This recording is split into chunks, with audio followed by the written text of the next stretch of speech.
اللهم إنا عبيدك بنو عبيدك بنو إمائك نواصينا بيدك ماض فينا حكمك عدل فينا قضاؤك نسألك اللهم بكل اسم هو لك سميت به نفسك أو أنزلته في كتابك أو علمته أحدا من خلقك أو استأثرت به في علم الغيب عندك أن تجعل القرآن العظيم ربيع قلوبنا ونور صدورنا وجلاء أحزاننا وذهاب همومنا وغمومنا وسائقنا ودليلنا إليك وإلى جناتك جنات النعيم.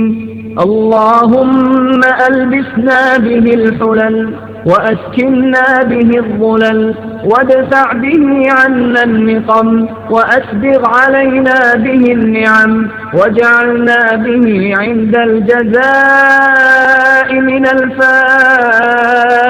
الفائزين وعند النعماء من الشاكرين وعند البلاء من الصابرين.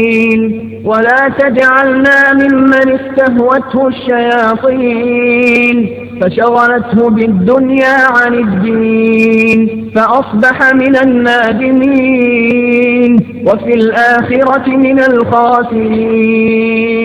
اللهم اجعل القرآن لقلوبنا ضياء ولأسقامنا دواء ولأبصارنا جلاء ولذنوبنا ممحصا وعن النار مخلصا وارزقنا تلاوته آناء الليل وأطراف النهار يا ذا الجلال والإكرام.